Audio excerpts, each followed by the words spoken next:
Emmanuel can start. Yeah.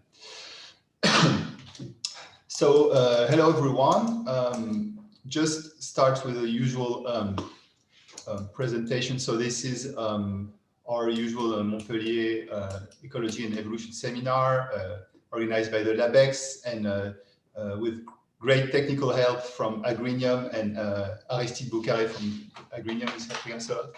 So just want to know that this talk will be recorded and we started posting all the past talks for this autumn. So you can all find them on our YouTube channel of SEM Ecology and Evolution. So you can ask us afterwards if you want.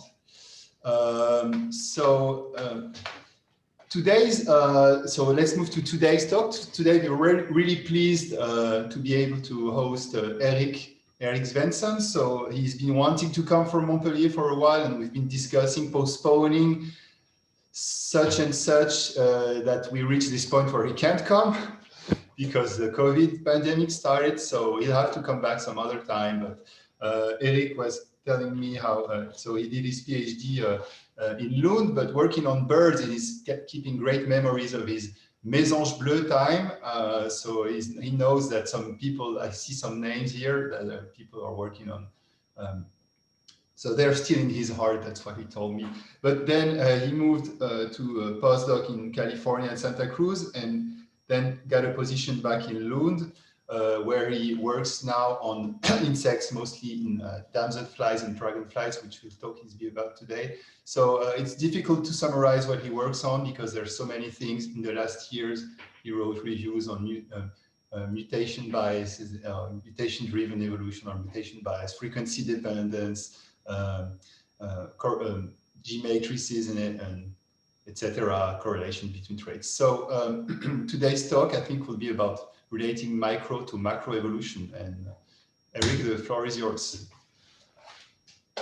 Thank you very much for that very nice introduction. I'm very happy to be with you virtually. I sincerely hope it will be possible in the future, the post-pandemic world coming back. And also, I'm glad we mentioned the Mésange Bleu, the blue tit, which is in my heart, because I worked on the timing of breeding problems. And that's also how I still kind of interested in these problems, particularly related to the plasticity issue. So that's how I actually discovered your work, Louis Miguel. But the talk today will be quite like focused a little bit on organismal centered talk. I'm not ashamed anymore to talk about a specific organismal group, which is sometimes discouraged in ecology, where there is a strong focus on model organisms and questions. But here I want to present using this group that I've been working on a lot to show this wonderful insect group how excellent they are to address many questions at the interface between micro and macroevolution, and hopefully encourage some others of you in the audience, particularly younger participants, students and postdocs, to seriously consider working on these organisms in the future because they are seriously understudied, in my opinion. So the title is Bridging Micro and Macroevolution in an Old Insects Order. And now let's see if I can do my, oh, it seems to have gotten stuck here. How would I? If you click on your presentation. Okay, there. Yeah. Oh, there. Oh, okay. Right. Now it works. Right. Okay. So to start this broadly, I would raise the question about model systems in evolutionary biology, what they are and their limitations. And many of you have been to, say, the European Society for Evolutionary Biology conferences, and you have encountered many of these wonderful and popular study model systems in many talks. Like, for instance, the Anolis lizards in Caribbean, the Heliconus butterflies in in Latin America, the cichlid radiations in the African lakes, Darwin's finches, of course, guppies on Trinidad, sticklebacks, and of course the ever-present fruit fly, Drosophila melanogaster. These systems are great in many respects, but they represent only a tiny fraction of the tree of life. And I would say, especially in evolutionary biology, we have quite a low diversity of model organisms, and they, for good and bad, shape very much of our view of the world. So what I would like to do here is to encourage, think a little bit about underutilized groups and other model systems, and particularly the insect order Odonata, dragonflies and damselflies, which I think, and I hope to convince you, have very great potential to contribute to bridge the micro and macroevolution gap. And here are some photos taken by me on various field trips throughout the world, in South America and Africa, and in South Africa, and also in Europe, of the diversity in color, shape, and size of these insects. And some of you might know that there are then two suborders in this group. It's damselflies, which are the small ones with where the wings are often closed when they sit, and dragonflies, the bigger ones, which have the wings spread. And so these wonderful insects will be the main focus of this talk. And why are these insects good model organisms? Well, they have a great diversity in coloration. For instance, on the left, we see a phylogeny with wing pigmentation coloration in one superfamily, Calopterigids. They have a rich fossil record for being an insect group because they are easily preserved as fossils. So that's very useful when doing phylogenetic comparative work if you want to date phylogenies, for instance. And then also to the right, you see a phylogeny we have compiled for dragonflies and damselflies, around 1,000 species or so, and where we have mapped the body size divergence in this group, looking for evolutionary rate shifts. More about that later. So they have a great, there's increasing amount of phylogenetic, molecular, and bioinformatic resources for this group, and a rich fossil history. And they can also be relatively easy studied in the field. So the first problem I want to discuss here, where I think they have can add a lot to our understanding of micro and macroevolution, is the evolution of body size and the problem of evolutionary stasis.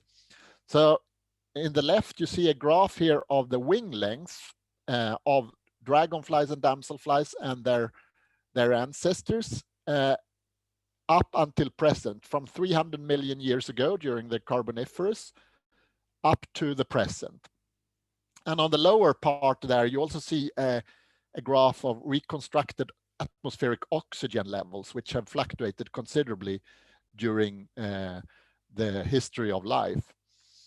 And as some of you know, we had quite high oxygen level in the Carboniferous, up to 30%, and then it dropped and went down to very low level, lower than today, about 150 million years ago, and then it increased up to the 20% from 150 million years up to the present. And the dragonflies and damselflies, they follow roughly a similar size trend, where the largest now extinct genera and species, like the Meganura, the fossilized large dragonfly ancestors, which had about 75 centimeters wingspan, they existed then, and they were during this period of high oxygen level, and it's usually thought that they were able to be that big because they are flying insects and their trachea are dependent on high oxygen level, their breathing. So when oxygen levels dropped, the story goes that there were no longer room for these large flying insects.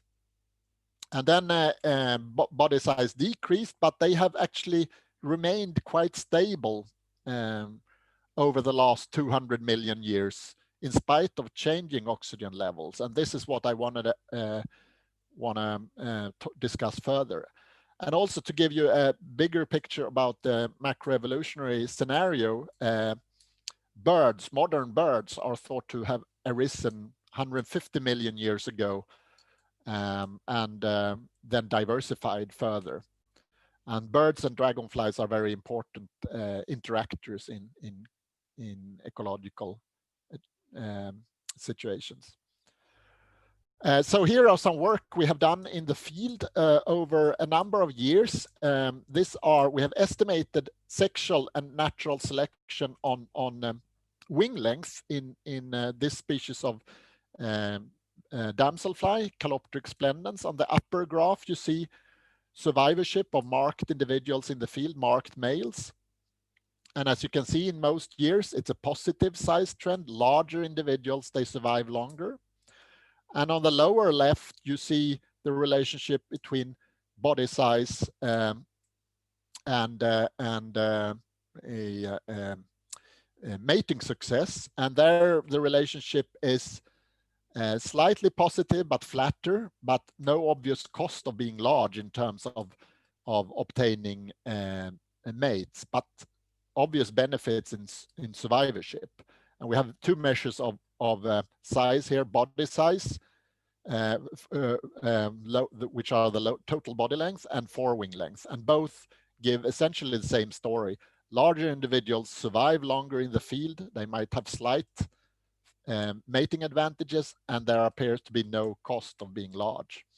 And on the right, you see graphs based on literature data on the correlation coefficients between various adult fitness components, including female fecundity, male mating success, survivorship as adults. And the distribution is highly skewed to the right. So the correlation coefficients are positive. There seems to be a net positive fitness benefit of being large in the adult stage. And if this was random, we would have expected a symmetrical distribution around 0. So sometimes, sometimes there were costs of large body size, we would expect to find negative correlations, but we seldom find that. So overall, there seemed to be, in the adult stage, net selection towards the benefit of being large. So this benefits of being large at the microevolutionary level contrasts strongly with the observation of stasis at the macroevolutionary level.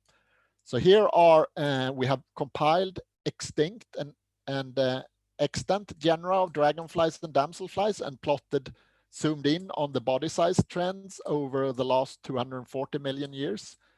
The extinct genera are in red and the extant are in gray. And as you can see, the average wing length in the order Ordinata has remained remarkably stable. Towards the present, we see divergence. So we get longer or shorter wing length clades. So increased diversity towards the present, but the increase in diversity is significantly less than expected under a random model, a Brownian motion, which is shown in the thin gray line. So they haven't filled up morphospace. They are not as diverse as you would expect under a random model of evolution, which suggests some form of constraint or perhaps long-term stabilizing selection that prevents them from diversifying. And to the right, you see 25 temporal graphs where we have found a fossil representative of a genus and present species and looked at the change in average wing length from the past, from fossils to the present. And under a null model, where it would be equally likely to increase in body size as decrease, we would have about 50% of the genera have increased and 50 have decreased. And that's essentially what we find. So there is no tendency whatsoever for the average body size in this order to increase towards the present. There appears to be some stasis. Something prevents them from filling up morphospace. We have argued, this is based on European data, where we have good data for the number of year as in the larval stage and adult body length. And there is a positive correlation, so that the bigger an adult is, the longer time it's spent as a larvae, and this is controlling for phylogeny. So we have argued that this tight or this significant relationship between the number of year, the development time, the number of year in the larval stage, and the adult body size is the constraint that keeps them at a relative stasis level, that body size doesn't increase more, because the fitness benefits at the adult stage are then counteracted by the cost of having a long larval development. But you can also see that there is a considerable scatter around the regression line of this relationship. So there is room for specific variation along this constraint, so to say. Perhaps some taxa might invade predator-free environments where the cost of living long, being in the long time in the larval stage is not that great, or others can burrow down in the sand and hide from predators. And if we look then further on on our phylogeny of the extant taxa, we find evidence for several significant background shifts in body size, both taxa that have been evolved and become bigger than the background rate, and those which are smaller than the background rate. So clearly body size is not a neutral trait, but the large and the small body size shifts appear to overall be equally common. So meaning that the clade as a whole doesn't increase in size. And to the lower left in this figure, you see an outlier, particularly interesting outlier, which are these wonderful large helicopter damselflies in Central and South America, which are the largest living damselfly members alive today. And they have clearly evolved in a non-neutral fashion. There has been burst of body size diversification compared to their closest relatives and the background neutral expectation. And we think that this particular case of a body size increase is due to their lifestyle, where they are laying eggs in tree holes in the rainforest, tree holes with water where the larvae develop, which is an environment that is presumably relatively free from predators, leading to a release from the selective constraint caused by cost of larval development and enabling them to develop large body size as adults. If we take now a broader biogeographical look on how large are dragonflies and damselflies in the temperate zone versus the tropical zone, which is interesting given the differences in temperature regimes, for instance, we find something quite interesting. To the left, you see comparisons which are not based on, not correcting for phylogeny. And overall, for both suborders combined, species lineages in the temperate zone are larger than lineages in the tropics. If we look separately for the two suborders, we find interestingly that this pattern is reversed in the damselflies. There, the lineages are larger in the tropics than in the temperate zone, but in dragonflies, they are larger in the temperate zone than in the tropics. But then if we go to the right, where we actually control for phylogeny, we see that the pattern of larger body size or larger hind wing length, which is correlated with body size, holds for for both suborders. So the effect in the damselflies disappears when we are controlling for phylogeny. And that's because there are some quite large lineages that happen to be in the tropics that pull up their body size. But controlling for phylogenetic history, overall, dragonflies and damselflies are larger in the temperate zone. So why is this? Why are they larger at higher latitudes? Well, one obvious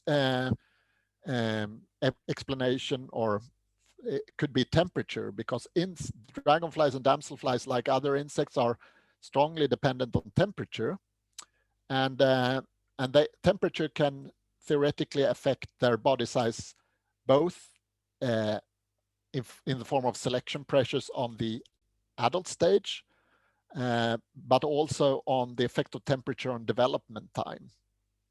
And so here we have looked of these different effects using phylogenetic path analysis. So we have looked at how temperature could affect body size, both directly and indirectly through development time.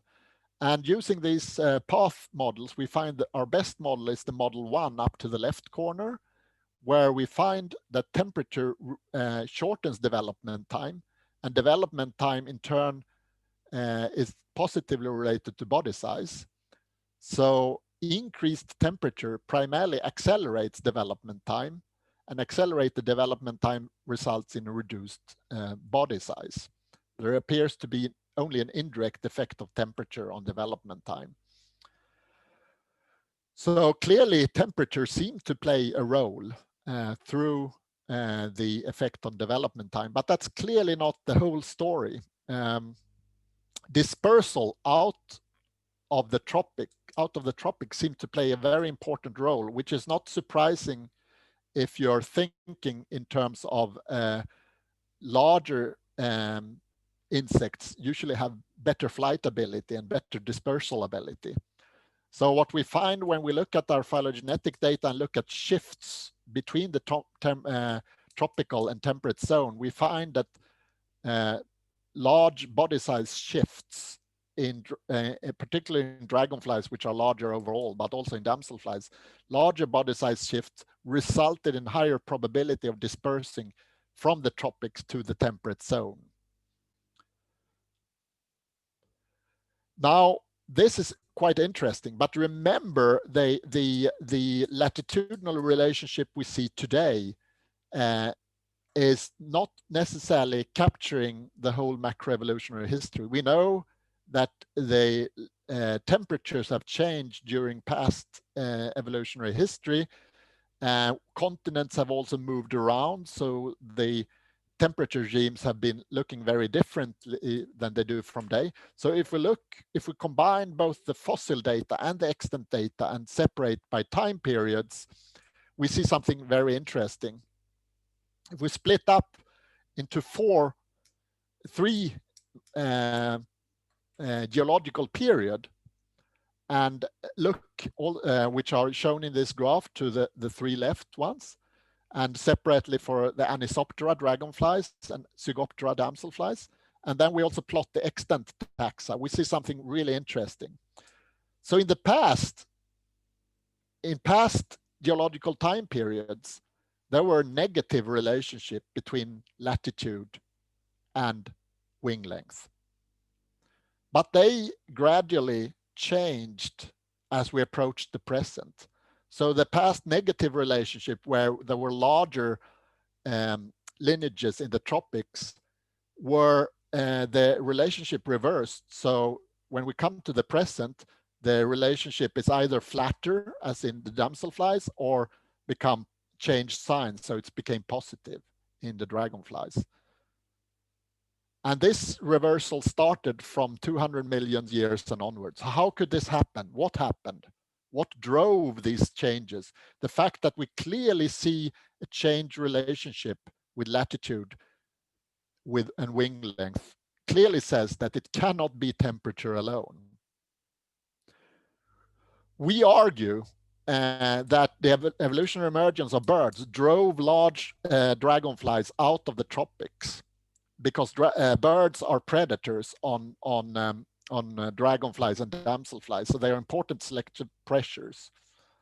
So we looked at global variation in a number of variables, including the species richness of dragonflies and damselflies, and looked at the relationship between temperature, precipitation, two important abiotic factor, and tree cover and bird diversity, which presumably capture predation risk, biotic drivers of macroevolution. So two biotic drivers and two abiotic drivers, and used phylogenetic least square models to test which of these factors were important and how. And after looking into this, it turns out we find that temperature is the significant predictor of bodies' wing length. It has a negative effect. So in hotter climates, wing length and body sizes get smaller on our average, significant, clearly. But if we look at these other factors, we find that the precipitation and tree cover has no effect, but avian species diversity, which is our proxy, unfortunately we don't have density, is a highly significant predictor of extent on regional wing length. And it's much stronger than precipitation. We thought this was quite remarkable because this is, after all, quite a crude measure of predation risk. It's only based on distribution data. So we did a complementary analysis, that's model 5 on the lower part, where we added mammal diversity as a control variable to see if there's an overall diversity effect. Mammals, unlike birds, are not predators on dragonflies and damselflies. And you see there is absolutely no effects of mammalian diversity, but the bird diversity effect and the temperature effect remain significant. So we really think that we have identified the two most important factors, one abiotic temperature and one biotic bird diversity or bird predation risk, that can explain macroevolutionary diversification and large-scale biogeographic variation in wing size. And this sounds very like this is, after all, statistics. Sometimes as a natural history, interested in natural history and biology, you want to see things for yourself. So here I just show a picture from the Atlantic forest in Brazil, where I did fieldwork a couple of years ago. And my last day in the field, I actually saw this rufous-tailed jacamar, which had caught this big dragonfly, Area nationae. So I can confirm, based on this anecdote, that they are indeed predators on dragonflies and damselflies. And we know that birds arose about 150 million years ago. Here's the fossil of Archaeopteryx. And then they diversified during the last 150 million years, when we have seen this stasis in body size. So we really think that bird dragonfly interactions are important. Now, however, the roles can sometimes be reversed. So here is a photo. This is a genuine photo. I don't remember who took it, but it's unfortunately, but it circulated on Twitter, and it's a dragon hunter, a large dragonfly, who has caught and killed a hummingbird in North America. So clearly there could be the birds, at least the small hummingbirds, can sometimes become predators of these large dragonflies. So this was the first part of my talk about the body size, macroevolution of body size. And now I will continue, but switch partly themes, and that are some macroevolutionary and macroecological aspects of sexual selection in odonates. And to introduce this, I would just like to first show a very nice and spectacular fossil that was presented and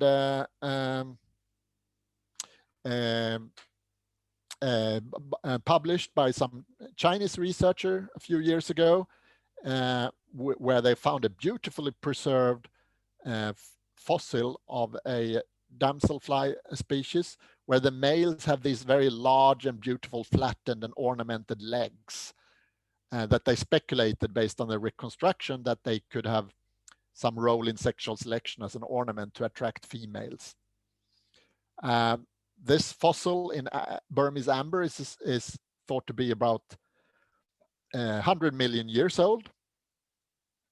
Interestingly, we find similar species today that are alive today, extant species that are closely related. Here is one in Thailand, where you see the very nice flattened legs that presumably have some sexual selection function.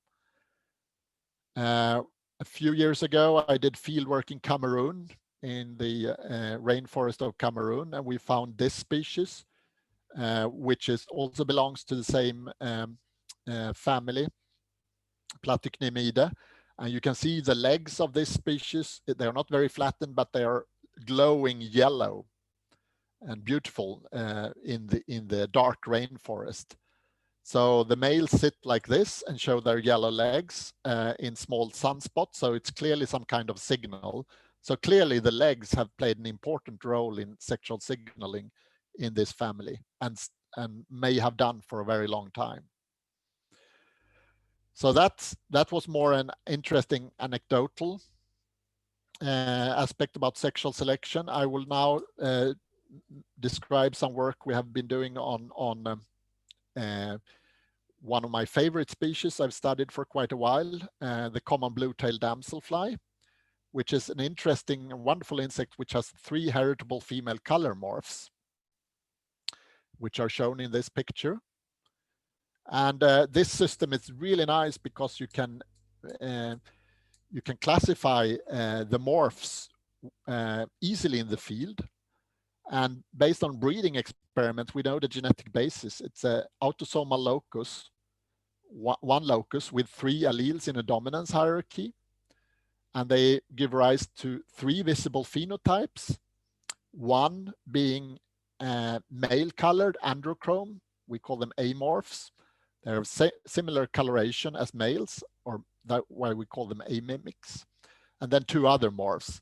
And since we know the genetic basis and the dominance relationship of this polymorphism, we can do interesting studies in the field where we track populations and follow them over time to see how the morph frequency composition changes. And this polymorphism work in our group and by other group strongly suggests that this is polymorphism is maintained by sexual conflict, by males searching for females, and they differentiate between female morphs in a plastic fashion. So when a morph becomes very common, they suffer from more male mating harassment because males form a search image, and this leads to negative frequency dependent sexual conflict and more harassment as a morph becomes common. And so males here, they operate like predators in predator-prey systems with apostatic selection, where a common prey type has a disadvantage and lower fitness. And since the year 2000, I've followed a number of populations where we quantify the morph frequencies every season. We go out in the field and count and revisit the populations over the years. And here you see the frequencies for the first 10 years. They have about 1 generation per year. And you can see the morph frequencies are remarkably stable. The most common morph in our area is the male mimic, followed by the 2 others. You can also see some fluctuations here. This is where a zigzag pattern where, for instance, when the male mimic is common in 1 year, it tends to go down in the next year and then goes up again. So there seems to be some kind of pullback force that prevents any of these morphs from going to fixation or being lost by genetic drift. And work together with my French collaborator Arnaud Leroussic in Paris and Thomas Hansen and others, we analyze these time series and we show that these time series and the morph frequencies are more stable than expected by genetic drift, which is, and it's also an expected signature of negative frequency dependent selection maintaining this polymorphism. And they also change in coloration during their adult stage in an interesting way. They spend 1 year as a larvae, and they come up of the water, and they go through a series of complex ontogenetic changes. All of them, all individuals, males and females, start with a blue patch on the abdomen tip. Males retain this, and the male mimic, the androchrome female, they maintain the blue patch, but the two other female morphs, they cover it with melanin.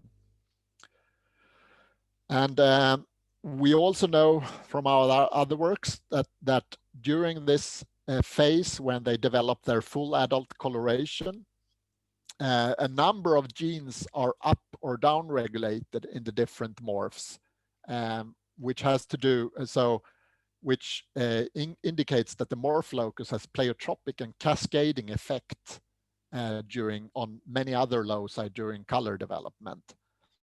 And we have good reasons to think, based on our work and other work, that a gene called double sex that belongs to the DMRT gene family is involved in the different phenotypic differentiation of these morphs. So essentially, the male mimicking female, the androchrome females, are utilizing these sexual differentiation genes and are hijacking the sex differentiation system to develop a male-like phenotype. And we also know from our work, geographic variation, that there are declines in the frequency of these male mimicking females. So the map on the left, you see that they are high frequency, red color, up in Northwestern Europe where we work, but in Southern Europe, including France, a much lower frequency. They're down to 20% or so. That's one of the reasons why I'd like to visit Montpellier in the future, and the wetlands around there, to get more data from your region. In the middle, you have a ternary plot where you see separation of the different geographical categories. You see that the purple category are the Northern Europe. They are displaced towards the androchrome high frequencies of the male mimic. And across Europe, there is a negative relationship between androchrome frequency and mean annual temperature. So androchrome females, the male mimicking, they seem to do not as well at high temperature. And the same trend we see also in Japan, in another species, where we see a higher frequency of the male-like females the further north we come. So this seems to be fairly general. And experimental work we have done in large mesocosms shows that the color maturation time, the time to become sexually mature, is shorter for the A morph, the male mimicking morph. And they also have a higher, the morphs differ in their probability of reaching maturity depending on temperature. So the two non-mimicking female morphs, they seem to do better at high temperatures. So again, temperature plays an important role also in the microevolutionary and biogeographic divergence of this color polymorphism, just like temperature played a role overall in odonates in body size divergence. So what about the macroevolutionary level?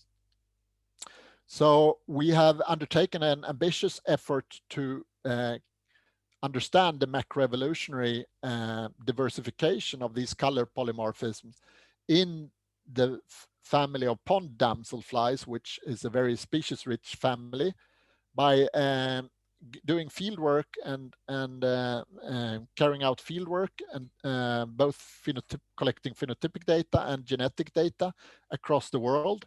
And this was work largely done by my former PhD student, Beatrice Willink, who now currently has a position in Costa Rica, but will soon return to Sweden for a postdoc.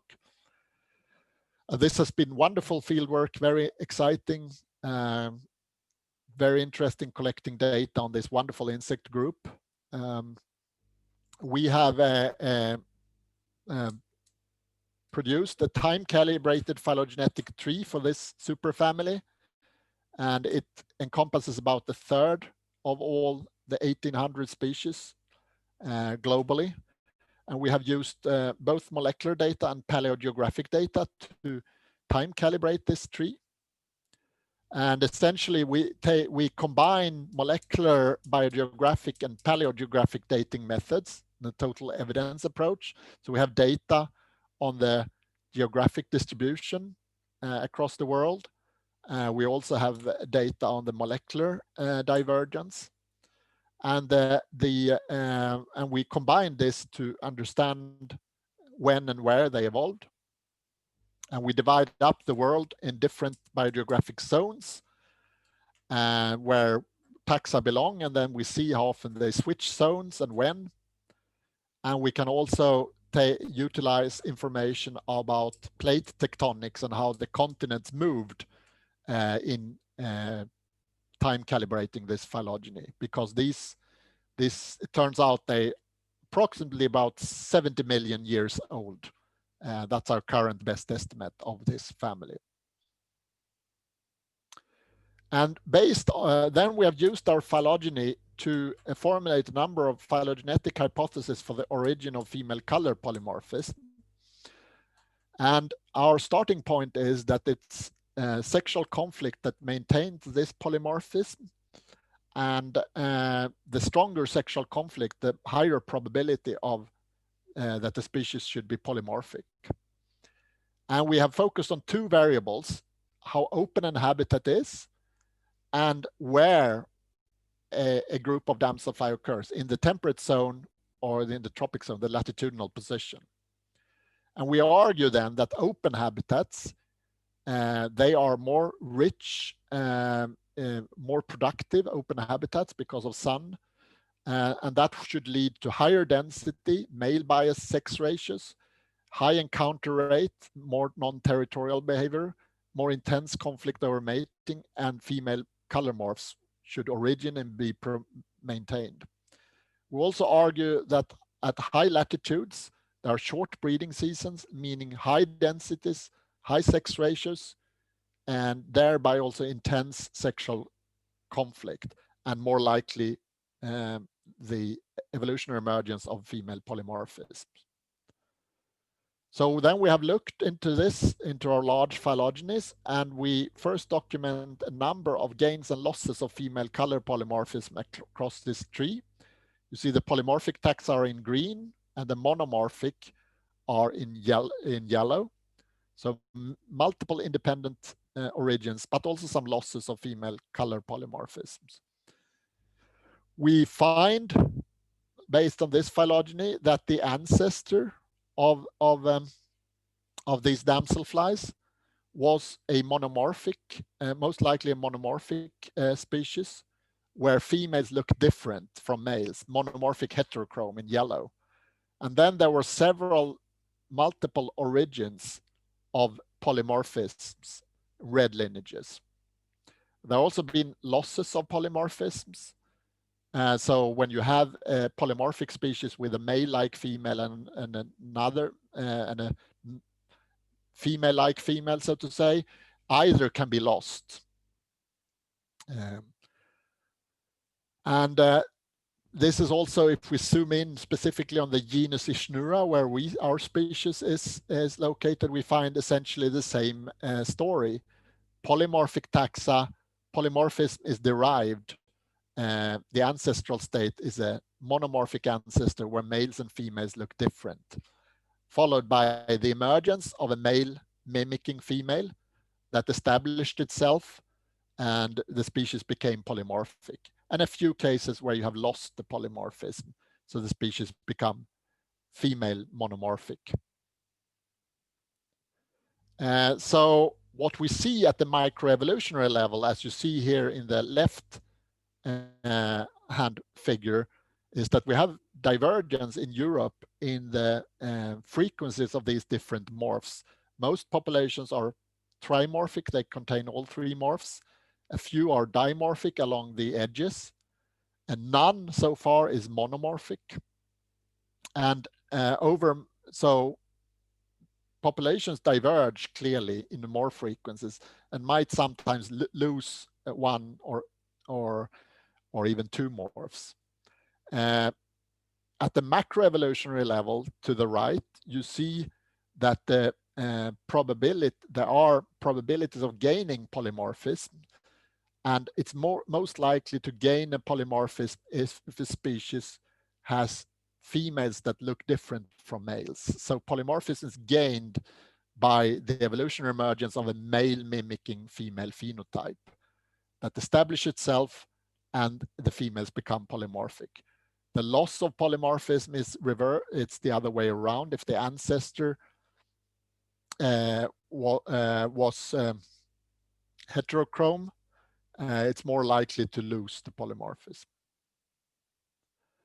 We also find that polymorphic lineages, they are significantly associated with temperate areas, and it seems like they are not necessarily evolving to a higher rate in temperate areas, but they are more likely to disperse to temperate areas. And this is true for 3 subclades here. Note that the subclade to the right, which contains this feather legs, what I showed from Cameroon, of the 3 subclades, this one has never evolved female polymorphism.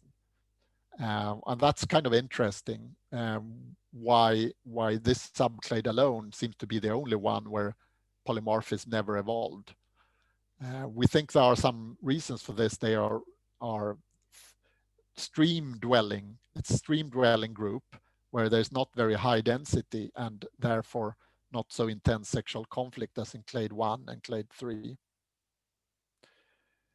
And we also find support for our prediction that they tend to evolve to a higher extent in open habitats, these polymorphisms. So polymorphisms are more common in open habitats than in closed habitats. And that makes a lot of sense from the perspective of sexual conflict, because in open habitats such as ponds, it's more difficult for females to hide from male mating harassment.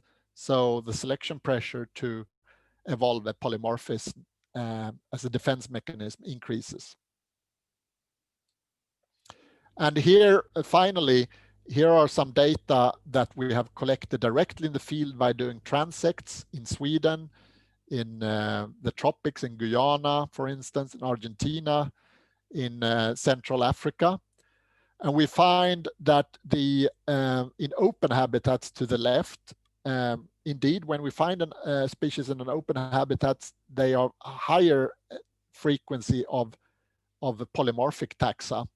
And this is true both in the temperate zone and the tropical zone. So open habitats are associated with more female polymorphism. And to the right, if we look at population density along transects, we find the same story. The probability that the species is polymorphic increases with the population density, which is probably a good proxy of the intensity of sexual conflict. So with this, I'd like to summarize, not use up more my time. Hopefully you have some questions. So my main take-home message from this talk is that linking micro and macroevolution, it's a major challenge, very important and interesting challenge.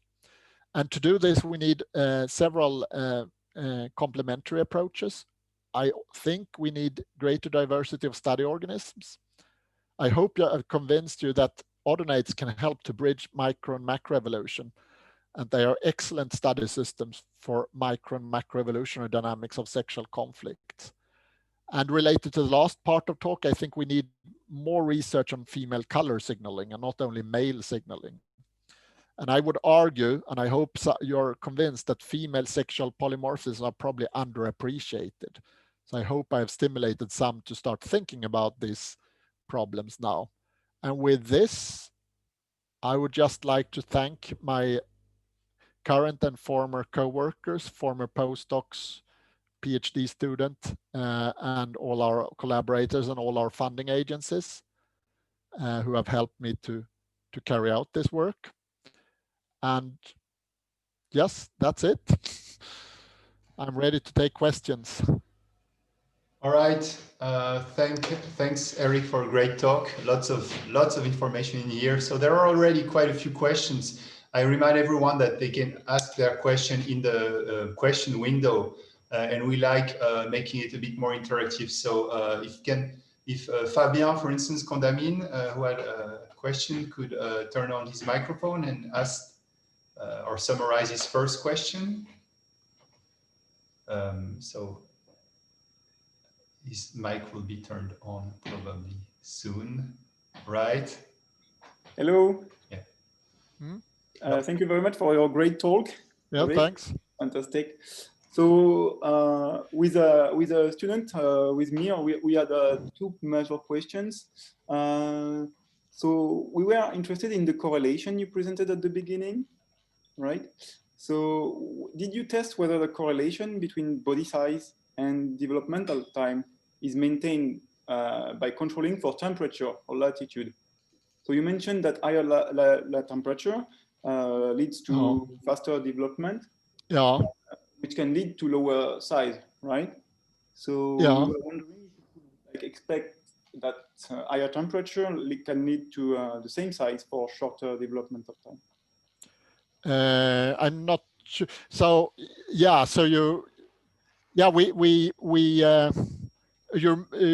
think I showed you that in the phylogenetic path analysis. Maybe I clicked over to. So there is indeed a link. Higher temperature accelerates development time, and large development time, long development time is associated with large size. So you have these three variables, and they are connected. That's true. Sorry, did that answer your question? Yeah, but did you control for the same, like in the same category of temperature or latitude, for instance, you have like variation? Right? Oh, you mean incorporating latitude as well? Yeah. Yeah. No, we actually in that analysis we did not do that because these are from the European taxa only, and where we have very good information about these relationship. So there's not enough latitudinal variation I mean, the data is simply not that high quality. It's very difficult to get these good data on development time outside Europe. Sorry. Yeah, fine. Okay, then there was a question from Mathieu Joron. And also remember, you can vote for questions. It just means you would like this question to be asked also. No? Oh, you can vote for questions. Yeah, I mean, it's not a prize. It's just know which questions most people are interested in. So Mathieu, can you turn? Yeah. Yes. Hi, Erik. Thanks for your great talk. I was wondering about this relationship between size and predation. So it seems to be beneficial to be big in the air, and it seems to be costly to be big in as larvae. So is it because the predators are different and there are fewer big predators predating on flying insects than there are big predators in the water, maybe? Yeah. Or is it really just or maybe it could be a problem of time of exposure to predation? That's a good point. First of all, it would be really nice to have data on predators in the water, which unfortunately it's not so easy to get. Like the data on the birds and mammals we get from data, and birds and mammals are quite well studied, but unfortunately we don't have as good data on aquatic predators. But I think you're basically correct. It's such a long period that they are larvae. They can be for several years. So even if the daily mortality rate is not that high, they will be exposed for a very long time. So I think, I mean, in summary, it's both predation, both as adults and larvae is important, but in different ways. Okay, so the mortality as larvae may be size independent, but it's time dependent or something like that, right? That would be my guess, that they are, the longer time they spend in the larval stage, the more vulnerable they are. Okay, thank you. Okay, so Gila, maybe you can ask your question now about. Yeah. Vous m'entendez? Oui. Okay, it was really a very interesting talk. I may have missed it during your talk, but this undercolor of one of the female morph, does it affect its mating success? How do the males perceive these females? Yeah. Are they as attractive? Good question. Of course, I mean, this question often comes up, that how do they get mated? So they are less attractive or less perceived as being females. So they have overall lower mating success. But it also depends on the frequency in the population, because if they are very dominant, the androchrome females, then of course males has to lower their preference threshold, so they get matings, but at different depending on the frequencies. But I also like to emphasize that it's not only the matings, it's also the pre-mating harassment. So males chase females and try to mate with them, even if it doesn't result in a mating. And this pre-mating harassment is very strong and important. So for female damselflies spend a large amount of their time just trying to escape males, and so they can have time and energy, time to forage. Right, but in this case, the females that look like male are less harassed, isn't it? Yes, they are less. So they harassed. have an advantage in. Yeah. They have an advantage in avoiding harassment, but it's not absolute. It's frequency dependent. So at some point. They can be very harassed also, depending on how common they are. By the way, I was wondering, do these color patterns have any effect on predation? Because you mentioned also that in the phylogenetic or the long-term history, it seems like the ones that had this color morph went to temperate zone more often, just like you find for a similar pattern you described for this body size thing. So I would think that these colors attract predators. Yeah, that's a very exciting and bold hypothesis. I often get this question, if these color polymorphisms, what's the role of predation? And I'm open for that it could have some role. It's a bit difficult to study though, but we know that they also are eaten by spiders. They end up in spider nets, but spiders are sit and wait foragers. So it's probably not the coloration, but it might be differences between the morphs in how active they are behaviorally that causes that. But bird predation, we don't know, but it would be interesting to study. Right, so Yanis perhaps now. Yanis Mikalakis, yes. Perhaps, yes. Hello, Yanis. Erik. I was just intrigued by the effect of temperature on andromorphs that you showed. Oh. Apparently, in at least 2 species, andromorphs fare worse at warmer temperatures. I was wondering whether you had a hypothesis for why this should be the case. I mean, you showed the effect of temperature on the probability to emerge, but why should andromorphs have a lower probability? That's a very good question.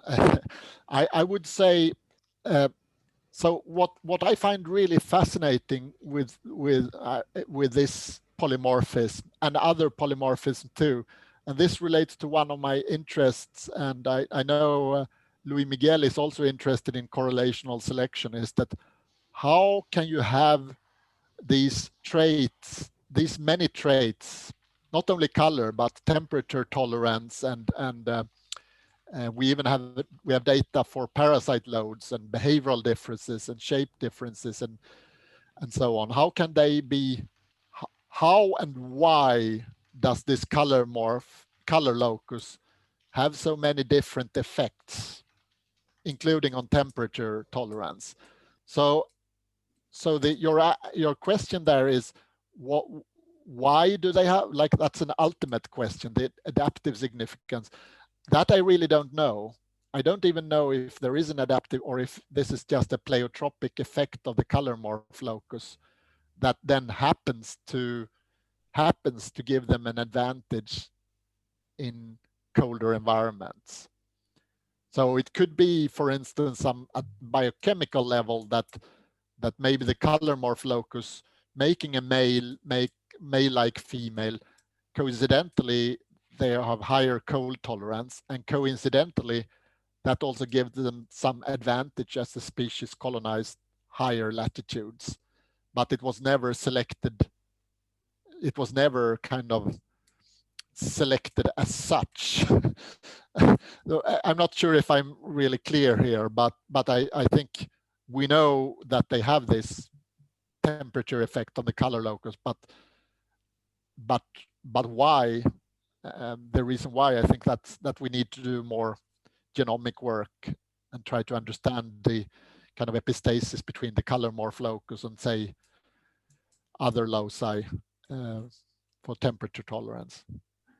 Are males also negatively affected by temperature? Rather the other way around. I think males seems to be able to fly at lower temperatures. So in that sense, the male-like females, they are kind of male-like also in that sense. Okay. Okay, so we have... Thank you very much. Sorry, yeah, we have some people from outside Montpellier actually today. So Roger Butling is here. If we can turn on his microphone, he can ask his question. Roger, how nice. Yes. Hi, Erik. Yes, enjoyed the talk very much. Thank you. I was just wondering whether your data have allowed you to look at speciation rates across odonates at all, and whether they vary either with size or color polymorphism. Yeah, that's a good question. I actually had a graph with that, but I removed it because this talk is quite long enough. The answer is yes, with a caveat that, as you know as well as I know, that speciation, inferring speciation from phylogenetic methods, especially extinction, is subject to some controversy. But keeping those caveats in mind, yes, there is a relationship, but the relationship is rather that color polymorphic taxa, they have higher inferred speciation rates, but also higher inferred extinction rates. So the net effect is kind of, the net effect on species richness is quite low, because the higher speciation is counteracted by higher extinction. So from a biological point of view, I think this makes a lot of sense, because we believe that we have good reasons to think that color polymorphic taxa also have higher, are subject to more sexual conflict. And if sexual conflict elevates extinction rates in general, that could be one explanation here for this pattern. So you elevate overall speciation rate, but it's not sufficient to compensate for the fact that taxa with high sexual conflict also go extinct. Having said that, I would say one aspect of this analysis that also makes me having these caveats is that, unlike when we do experiments, we can't randomize the treatments in phylogenetic comparative methods. For instance, we don't find taxa which are monomorphic with high extinction or with high sexual conflict, because presumably monomorphic taxa which subject to high sexual conflict and which do not evolve color polymorphism, they go extinct so fast, so we don't find them. So that means that it's we can only work with what we have, so to say.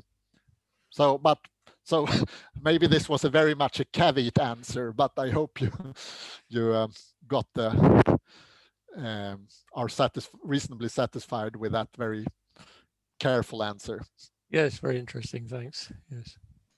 Okay, so we're running short on time a little bit. Perhaps we could take a last question, a macroevolutionary taste question by Benoit Nabolz. If you can turn on your microphone. And then the other people can either write to Benoit Erik. seems to have left. Oh, so, he left. So, well, the question was, well, I don't know. Then Romain can ask his question about the name of the gene that's reminded him of something. Romain Velloutre. Can you hear me? Yes. Yes, yes. Yes, so a very interesting talk. I've seen bypassing that the color loci that is responsible for the color polymorphism in female has the same name than the one in Papilio. So I wonder just if it was the same gene or not. Yeah, so I should say again, very caveat here that this is ongoing work. We suspect it's a candidate locus. We haven't confirmed it yet, but it's the same gene family, DMRT, and it's correct that it's in Papilio and also in several other butterfly systems. I would say, you know, the double sex is becoming a major suspect in many insect color polymorphism. It seems to play a role in very different insect systems, and it's perhaps not surprising since it has to do with the sexual differentiation. But you're correct. It's in Papilio, but also I think in some other butterfly.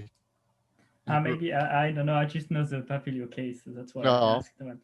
I think do you know Krishna Meg Kunte's work? Krishna Meg is in India. They had a very nice paper in Nature some years ago on the double sex. All right, so I think we can finish here because we're running over time, but this was a very dense talk, so lots of things to talk about. So I just want to thank Erik again, and if some people want to chat with him, perhaps there might still be a little bit of time this afternoon. I'm not sure. We'll check with Erik. Yeah. But anyway, thanks for your talk, and yeah, perhaps we'll see you for a real visit one of these days. Thanks for the question. I realize maybe my talk is still a bit dense. I need to cut it down further, but we can take more questions. So we meet 1:30, right? On the Zoom link you sent. You and I meet, yeah, not everyone. But... Okay. Goodbye. Okay. Thanks a lot for all the questions. Thanks. Bye. Thank you. Goodbye.